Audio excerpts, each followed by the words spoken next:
Después de ser obligado a regresar a la familia adinerada, Victor no tuvo más opción que cumplir con el matrimonio arreglado conmigo. Sin embargo, su corazón siempre había estado con Emma, la falsa heredera. Incluso el hijo que di a luz después de un parto difícil la seguía llamando la mamá. En mi cumpleaños número 25, me senté sola en casa esperando. La noche se alargó y a medianoche, como si fuera una señal, apareció la publicación de Emma en las redes sociales. En la foto, Victor estaba untando crema en la cara de ella y nuestro hijo, la imagen de la felicidad como si fueran una pequeña familia perfecta. Al amanecer, ya no pude soportarlo. Empaqué mi maleta y me fui. Justo antes de que despegara mi vuelo, recibí una llamada de Victor. Su tono era enojado mientras se podía escuchar a nuestro hijo en el fondo quejándose de querer el desayuno que había preparado. Con calma, respondí, me voy, revisa los documentos y fírmalos. Los documentos en cuestión eran los papeles del divorcio que ya había firmado. Pensé que ambos serían mucho más felices sin mí. Capítulo 1. El día de mi 25 cumpleaños.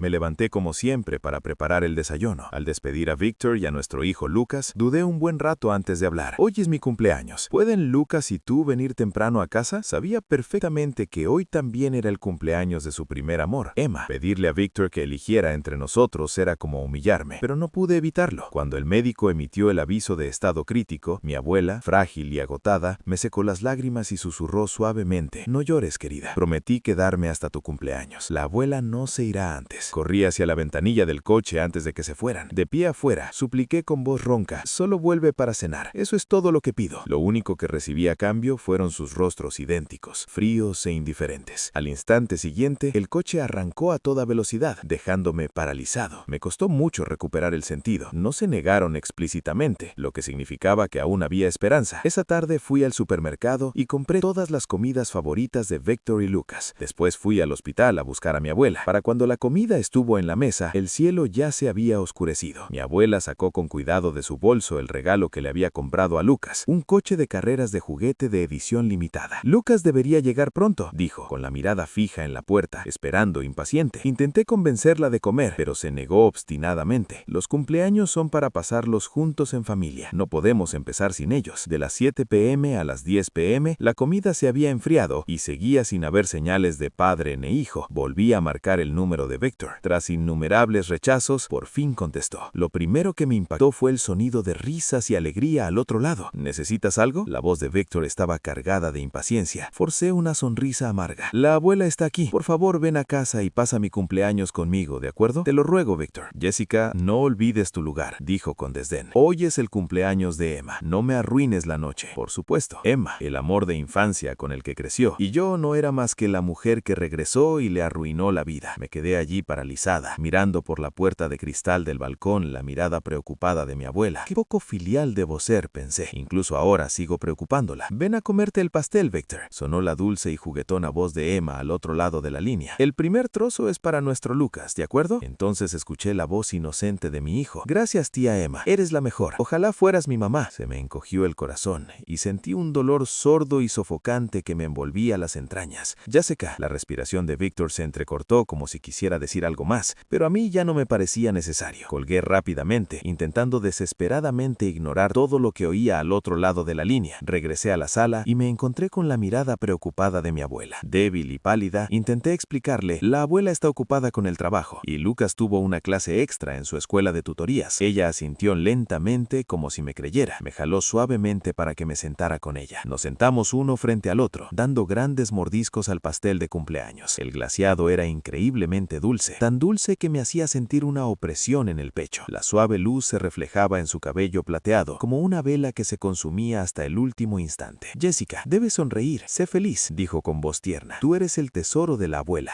Su voz se apagó y de repente empezó a toser violentamente. Al instante siguiente, la mano que había estado descansando suavemente sobre mi mejilla cayó flácida como si la vida la hubiera abandonado de repente. Capítulo 2. Después de que la abuela fuera llevada de urgencias, me quedé sollozando incontrolablemente, colapsando sin poder hacer nada en la silla del pasillo. De repente, mi teléfono se iluminó con una notificación de redes sociales, el último video editado de Emma. En la pantalla era la imagen perfecta de la familia feliz con la que una vez había soñado. La alegre voz de Lucas sonó. ¡Feliz cumpleaños, hermana bonita! Se inclinó y besó a Emma en la quijilla. Instintivamente extendí la mano para tocar mi propia cara. A diferencia de la apariencia radiante y bien preservada de Emma, mi cara, después de dar a luz luz a Lucas no estaba marcada por nada más que la edad y el agotamiento. La escena cambió y ahí estaba Victor, un hombre que siempre era tan serio, pero ahora su cara estaba manchada de pastel y sus ojos brillaban con afecto y risa, así que no siempre era frío y distante. Cuando Emma estaba a su lado, podía ser cálido, gentil y lleno de ternura. Una abrumadora ola de fatiga me invadió, como una marea creciente que se traga todo a su paso. Apagué la pantalla. La luz sobre la sala de emergencias permanecía en un brillo persistente que parecía interminable. Las lágrimas nublaron mi visión y en algún momento me quedé dormida en un sueño irregular en el duro banco. En mi sueño volvía al año en que me encontraron a los 17 años. Llevaba zapatos con agujeros, tratando desesperadamente de ocultar mi orgullo y dignidad desgastados. Victor, de 17 años, estaba de pie en lo alto de las escaleras, con un suéter gris de cuello alto que parecía un príncipe. Me miró con sorpresa, me preguntó si tenía frío y me condujo a la sala del estar. Lo seguí, con el corazón latiendo como fuegos artificiales explotando en mi pecho. Pero entonces Emma apareció sollozando y se arrodilló ante mí. «Jessica, te lo devolveré todo», gritó. Desde ese momento, lo único en los ojos de Victor cuando me miró fue desdén. «Señora, hicimos todo lo que pudimos. Lo siento mucho. Puede entrar a despedirse». La voz de la enfermera me sacó del sueño. Capítulo 3. Desde que salí del hospital hasta que llegué al crematorio, todo se sintió irreal, como si estuviera viendo cómo le sucedía a otra persona. No fue hasta que empezaron a empujar a la abuela hacia el horno crematorio que la realidad me golpeó. Levantaron la tela blanca y las llamas parpadeantes iluminaron su frente pálida. Finalmente lo comprendí. Mi única familia, la única persona que realmente me amaba, se había ido de este mundo. Alguien que había estado tan presente en mi vida, ahora reducido a una pequeña caja de asisas. Salí entumecida, agarrando la caja contra mi pecho. Cuando llegué a casa, la ama de casa me miró con sorpresa durante un momento. «Señora, ¿por qué ha vuelto? ¿No dijo el señor Victor que se llevaba al joven señor de viaje?» Lo comprendí al instante. Se habían llevado a Emma de vacaciones. Antes habría perdido el control, gritando y llamando para exigir respuestas, pero ahora estoy exhausta. Empaqué mis cosas rápidamente y de pie en la entrada de la villa me sentí completa. Volví para echar un último vistazo al lugar que había llamado hogar durante los últimos 6 años. Los recuerdos de mi primera noche aquí con Víctor me inundaron. Era nuestra noche de bodas, pero todo se arruinó por una llamada de Emma. Víctor estaba tan ansioso que me echó del coche. Al teléfono, ella lloraba diciendo que la habían secuestrado. «Víctor, ya te he entregado a ella. ¿Por qué mi hermana todavía me hace esto?» Caminé durante horas sola con mis tacones altos por caminos desolados. Para cuando llegué a casa, mis talones sangraban profusamente. Después de ducharme por fin y prepararme para la cama, Víctor irrumpió en la habitación furioso. Era la primera vez que lo veía tan descontrolado, como si estuviera a punto de perder algo preciado. Tenía los ojos rojos y exigía respuestas. «Jessica, te dije que la pequeña Emma es mi límite. ¿Cómo te atreves a lastimarla?» Dijo que la mano de Emma estaba arruinada y que nunca volvería a pintar. Esa fue la primera vez que lo vi llorar, y esa noche me obligó a estar debajo de él, moviéndose sobre mí como una máquina carente de afecto. Estábamos haciendo algo íntimo, pero mi corazón estaba destrozado, sin dejar nada más que dolor. Se negó a besarme, evitó mi cara y mis labios, hundiendo los dientes en mi clavícula como si quisiera devorarme. ¿No es esto lo que querías para ser mi esposa? ¿Es esto suficiente? Sus ojos oscuros, tan cerca, estaban llenos solo de asco y claridad. La forma en que me miró entonces fue exactamente como me miró el año en que regresé a la familia. Una mirada que me hizo sentir completamente expuesta y humillada. El sonido de la bocina de un coche me sacó de mis pensamientos. El conductor del servicio de transporte compartido me esperaba. Capítulo 4. El tren avanzó a toda velocidad y el paisaje que se extendía por la ventana se desvaneció como un borrón. Después de comer unas tazas de fideos instantáneos y dormir 2 noches, el tren entró en la región oeste. Extensos campos verdes se extendían con rebaños de ganado y ovejas que pasaban de vez en cuando. Cuando era pequeña, mi abuela solía arrullarnos con historias de su juventud en el noroeste. Ahora por fin la traía de vuelta a casa, donde podría descansar en paz. Mientras la multitud me empujaba al bajar del tren, sonó mi teléfono. Era Víctor. Supuse que por fin había regresado de sus vacaciones y se acordaba de mí. Su voz era tranquila al otro lado. «¿Dónde estás? Deberíamos divorciarnos». No respondí a su pregunta, solo hice mi petición. «¿De qué estás hablando?» Su voz tembló por un momento, sorprendida. Probablemente pensó que estaba bromeando. Después de todo, en el pasado, cada vez que mencionaba el divorcio, yo era la que rompía a llorar, rogándole que se quedara. Pero en ese entonces solo aguantaba por el bien de la abuela. La abuela se ha ido y nada de esto importa ya. «Jessica, ¿no has tenido suficiente? Lucas le duele el estómago y te pide las gachas que preparaste». Cambió de tema con su voz llena de impaciencia. Casi podía imaginarlo al otro lado frunciendo el ceño con una expresión severa. Dije, «Vamos a divorciarnos». «Jessica, ¿de verdad crees que esto llamará la atención? Es solo un cumpleaños, ¿no? Te lo compensaré, ¿ves? Después de 6 años juntos. Incluso ahora, Víctor sigue tomando mi partida como una broma. No hay necesidad. Los papeles del divorcio ya están firmados y en el escritorio del dormitorio. Lo expliqué expliqué todo con calma. Finalmente se dio cuenta de que no estaba bromeando y soltó una risa fría. Jessica, no te olvides del acuerdo prenupcial. Si sigues así, no recibirás ni un centavo. Ah, claro. Víctor siempre ha pensado que podía controlarme porque cree que me encanta el dinero. En el pasado, cada vez que me advertía, me disculpaba humildemente y me retractaba. Pero ahora, la abuela se ha ido. ¿De qué me sirve ese dinero? En el pasado, ingenuamente, creí que podía conmoverlo. Agoté toda mi energía tratando de calentar su corazón. Toleré su comportamiento excesivo por el bien de nuestro hijo, poniendo excusas por él una y otra vez, reprimiendo la amargura en mi corazón. Pero ya no. Ninguno de ellos, padre e hijo, merecen mi compromiso. No me podía molestar más en discutir con él y colgué el teléfono. El mundo finalmente estaba en silencio, con solo los mensajes de voz de mi hijo. Su tono pasó de autoritario al principio a una voz más suave y finalmente a una voz llorosa. Mamá, ¿qué estás haciendo? Papá ya está trabajando muy duro. Mamá, ¿cuándo volverás? Miré los mensajes y los borré todos. En cuanto a Víctor, sabía que esperaba que me arrepintiera y le suplicara que me aceptara de nuevo. Pero ¿por qué me arrepentiría? Después de dejarlos, sentí como si me hubieran sacado de un agua estancada y volviera a tener vida. En los meses siguientes, enseñé a leer a niños en una pequeña escuela de La Villega. Antes de darme cuenta, era año nuevo. El jefe de La Villega me invitó a su casa a hacer empanadillas con los niños. A pesar de la escasez de recursos, sacrificaron un cerdo y sacaron sus cosas más preciadas para agasajarme. Entre las risas de los niños, el teléfono vibró en mi bolsillo. Era Víctor. Capítulo 5. Respondí y hubo silencio al otro lado durante un largo rato. Una voz seca y ronca finalmente llegó a través del teléfono. Feliz año nuevo. El sonido de los fuegos artificiales ahogó su voz. Justo cuando pensé que la llamada se había desconectado, el hombre volvió a hablar. Se aclaró la garganta con cierta incomodidad. El abuelo quiere verte. ¿No le contaste al abuelo sobre nuestro divorcio? Pregunté a cambio. Jessica, la empresa está a punto de salir a la bolsa. ¿No puedes pensar en el panorama general? ¿Así que es esto? No, no puedo. Fuiste tú quien dijo desde el principio que este matrimonio era un error. Ahora ya no te quiero y no quiero seguir. Hablé con decisión. Hacía 6 años, un contrato matrimonial nos unía a Víctor y a mí. Debí haberme dado cuenta desde el principio. Nuestro matrimonio no se debía a que él me quisiera. Era por la cooperación familiar y por mucho que Emma tuviera el favor del abuelo, seguía siendo solo una intrusa. Cuando la familia me necesitó de nuevo, vinieron a buscarme. Nunca quise involucrarme en la relación de nadie más y quería dejar todo atrás, pero la abuela enfermó y necesitaba dinero y mi supuesto padre biológico me amenazó y me coaccionó. La noche antes de irme con la abuela, pusieron droga en la leche que tomaba antes de dormir. Esa fue la noche en que Víctor y yo terminamos juntos en la cama, sumidos en la confusión. Quizás el recuerdo despertó algo en Víctor y su voz se enfureció. Jessica, tú, no hace falta seguir con la conversación. Estaba a punto de colgar cuando oí la voz nasal y urgente de Lucas, llamando mamá. Su tono era apresurado y lleno de ansiedad. Al ver que no respondía, añadió torpemente, estoy enfermo. Antes, cuando él se enfermaba, me desesperaba desvelándome para cuidarlo. Pero ahora solo respondí con un rotundo, oh, mamá, ¿cuándo vuelves? Los niños no pueden ocultar bien sus emociones, y la voz de Lucas empezó a temblar por las lágrimas. Mamá, ¿por qué no contestas mis mensajes? Hace mucho frío aquí afuera, Lucas. Entra, dijo Emma con la voz preocupada. Así que el divorcio ni siquiera estaba formalizado, y Emma estaba pasando año nuevo en su casa. El frío viento invernal me azotaba la cara y me daban ganas de entrar.